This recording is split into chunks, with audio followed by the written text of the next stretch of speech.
Friendship, love, violence, and companionship, Berserk seems like it has everything to make for the perfect hero's journey. But what happens when the hero gets his teeth kicked in? And every time he tries to get back up, he's met with a swift yet brutal kick just to knock him back down again. Are the sacrifices each character makes worth it, or did they live long enough to watch themselves become the villain? What the shit is happening in this anime? My name is PB and Joe, and this is Berserk.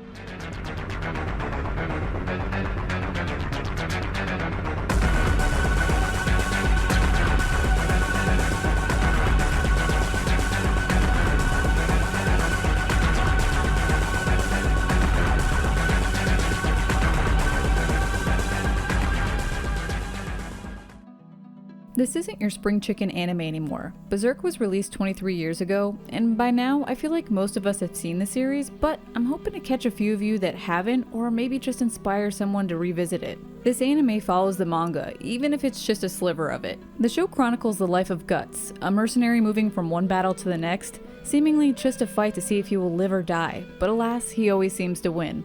He eventually catches the eye of the leader of the Band of the Hawk, Griffith, who is clearly enamored with Guts and instantly asks him to join the group of misfits, but Guts immediately shoots him down. So how do they settle this? By combat, obviously. And thus, a friendship of sorts begins, and so does this story. Throughout the series, Guts and Griffith seem to defeat all odds of any battle, mental or physical, no matter how strong their opponent is. So what makes this anime more than just your typical action bromance? Well, I'm not gonna tell you, you're just gonna have to watch it.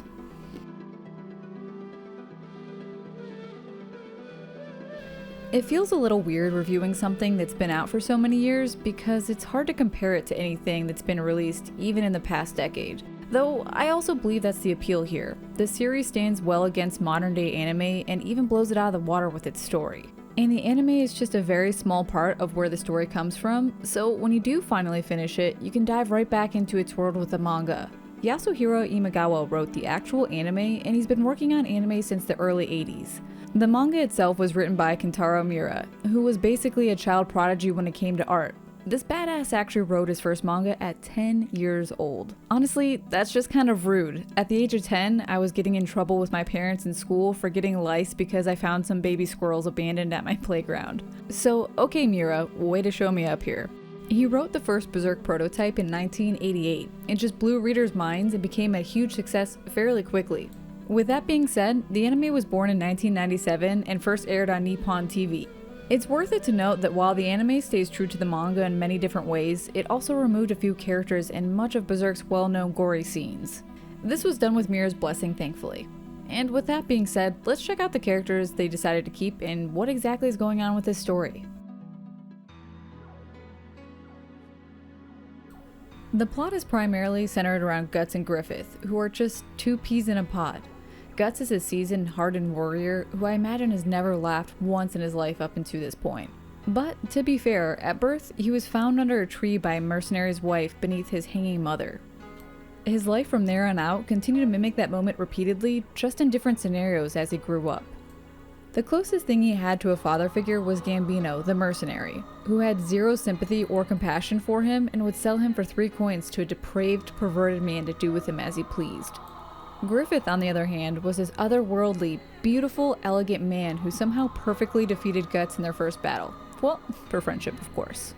His charisma and smile alone could stop a war. So what did Griffith see in this other man who, at face value, appears to be the complete opposite of himself? We're lucky in the sense that their relationship and story doesn't feel rushed, as we have 25 episodes to explore this world with them. You see Guts, who's used to an unjust and harsh world, warm up to Griffith, and Griffith does the same with him. I know there's something more for me. It's funny, I've never told this to anyone before, just you. Their relationship doesn't feel generic, and the bond they share is like no other. Watching them fight for each other when they don't even realize it, or seeing them look out for each other at the darkest of times is so heartwarming. Griffith always appeared to find people that would fit his narrative and goals, but it was different with Guts. You discovered moments where Griffith truly finds himself enjoying his relationship with Guts, and finds him to be the counterpart he never knew he needed. You further get introduced to more of the Band of the Hawk, though I feel like we don't really get to know these side characters as much as I would have liked. Casca is one that we do get the pleasure to explore more, as she's the only female warrior in the Hawks, and at that, she's the strongest next to both Griffith and Guts. Her background also stems from a harsh, bleak world, and thus a theme has been noted. Each person has been through some form of awful, false-hearted, and notably unfair circumstances. Mira does such a fantastic job of writing these characters in such a way that shows you how these trials and tribulations made them into the people they are when you first meet them, but as they're given the ability to take more control over their own actions, you get to watch them not allow their past to control their present. In fact, that's what inspires them to try harder, because they were given a second chance with Griffith taking them in. They were given the ability to challenge the evil and unjust world that lays around them. You must choose which path to take, now that you know what it means to fight. The only qualm I'd say I have with this is some of the writing with Casca. She's an ideal female warrior and badass in so many ways, but the story always seems to throw something into the mix that blocks her from showing how powerful she really is, which forces her to take a backseat only to be saved by Guts or Griffith. It's like the 90's decided it didn't know how to write women, just like in the book series The Wheel of Time. Alright, I love that series, but the women in those books make me want to gouge out my freaking eyeballs. Okay, so moving on. With these three commanders in hand, Griffith's true goal is to rule his own kingdom one day, and that may seem like a lofty goal for somebody with low-born blood, but he's a man who possesses nothing, and yet he intends to obtain everything. There are moments throughout the series where you get hints and sometimes blunt tips where we're actually exploring a world with supernatural tendencies, but it does a good job of using these themes sparingly. The first episode sees Guts going toe-to-toe with a giant humanoid snake, only to hide any and all supernatural elements until around episode 6. Griffith seems to always be wearing a necklace that was given to him by a fortune teller called the Egg of the King, and by wearing it, it would lead an average person to become a great ruler. What I love about this anime is it doesn't truly fit one category. It can go from straight action and gore to wholesome character building and then throw you straight into dark fantasy. Not every creator is actually good at presenting such immense mood changes as Mira did, but he was able to gracefully pull it off, and honestly, you don't always see it coming, which I feel is the real appeal here. The ending is something no one could have guessed or would have expected, and I know most people didn't like it, but to me, it felt fitting for the build-up of the series. It could have ended the way we wanted it to, but sometimes there's something satisfying about not getting that, and not getting the same perfect ending with every show I've watched. At the time of writing this very sentence, there are 40 freaking volumes of this manga, so you get to tumble right back into this wildly sadistic yet gravitating story. You get the answers to the question I asked in the beginning of this video too.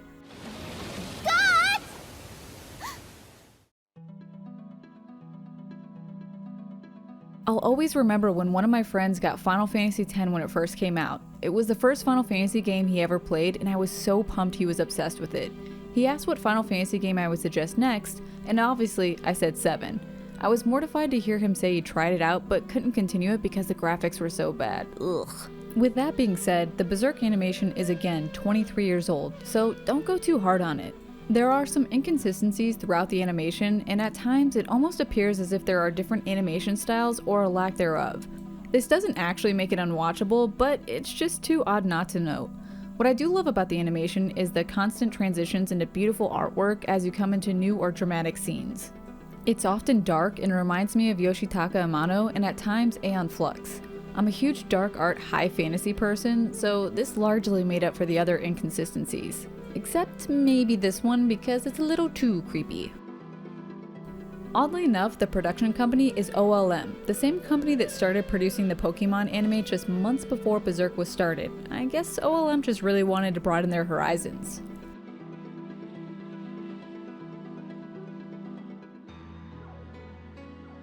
I wanted to talk about this at the very beginning, but I'm attempting some consistency throughout my videos. Even if you get to this point, and this anime seems like complete and utter trash to you, please, for the love of all things anime, just listen to this one song that I linked in the description below. This is Guts' theme, and I still to this day listen to this when I feel a certain feely feel. I listen to it on repeat often, including while I'm writing the script for this review. Actually, the reason why I originally watched this anime is because of this song. And don't you worry, I linked you to the 10-hour loop of this song because that's what good friends are for, right? Susumu Hirasawa is responsible for composing the soundtrack, and on top of Guts' theme, he throws out some other solid bangers. In fact, his music career is similar to the creator of Berserk, where he discovered his passion early on. There's just something so wholesome about two people who love what they do creating such breathtaking work. Now, with that being said, the opening and ending themes are so off and out of character for this dark series that it just honestly makes you laugh. If you've never seen the series, you have to suffer through both, as I deem it a new custom to do so. May we all suffer together.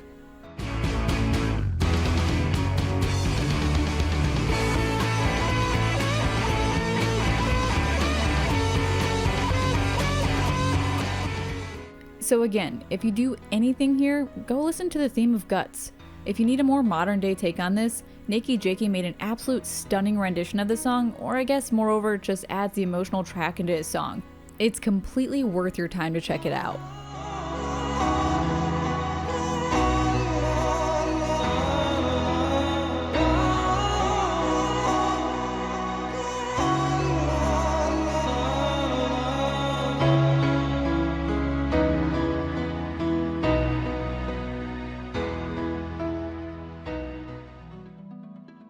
I'm usually the first one to recommend watching the dub no matter what. In this case, I would say it honestly doesn't matter. There are some points where the voice acting seems a little off for the dub, especially for Guts in the beginning, but it does grow on you. Griffith's voice actor is superb and suits him perfectly. I can't really recommend one over the other though. There are some hilarious English bloopers, which I can't say you see very often in anime. You think we would see this kind of thing more often nowadays with Twitter and how easy it is just to get your anime out there, but I don't really see it that often still.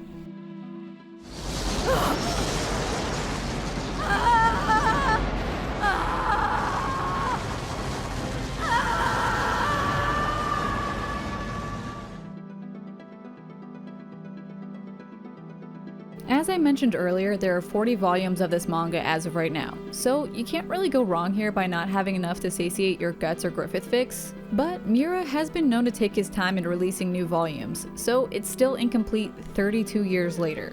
He's like the George R.R. Martin of manga in this case.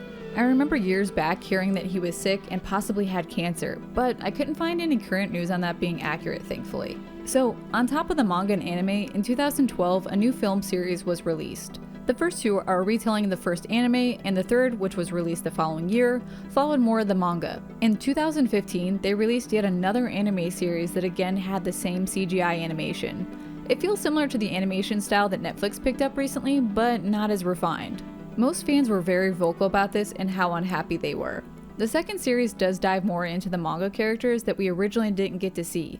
There was also a novel and a video game created. So, as you can see, the story has been presented in many different ways and mediums. I do suggest starting off with the original anime and then grabbing the manga. I can't really suggest the rest of the material, but if you're jonesing for a little extra material, why not go for it? What really makes this anime stand out for me are the characters and storytelling. While they may be similar to other things we've watched, it really has so many unique features that make it stand out. The relationship between Guts and Griffith alone make it worth it to watch.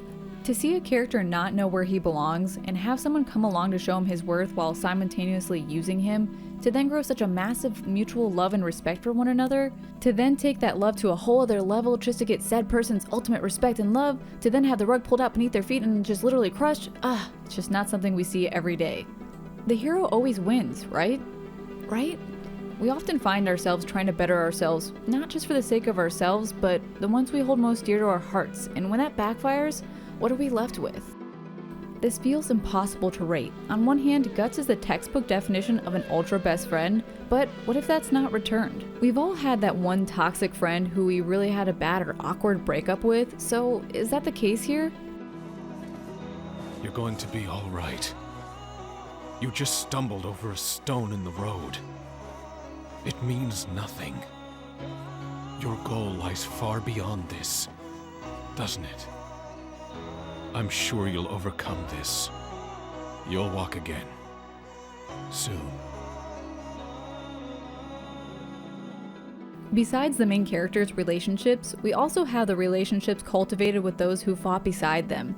They are literal diehards for Guts, and what they go through to stay at his side helps me realize that you don't always make best friends with the person who stands directly in the light, but those around them that help you get into that light as well. So, heck it. We give Guts and some support characters an ultra best friends rating.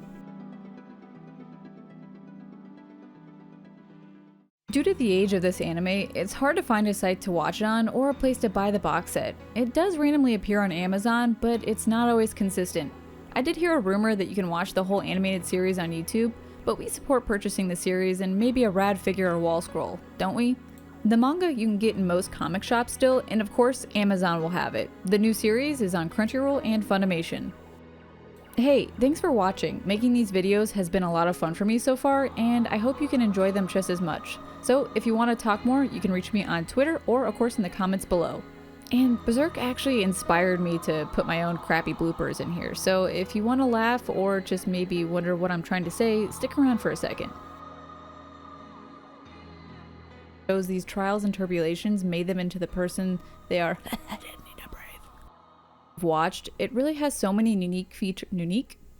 The fuck does that mean? The manga you can get in the most comic shops. Most comic shops?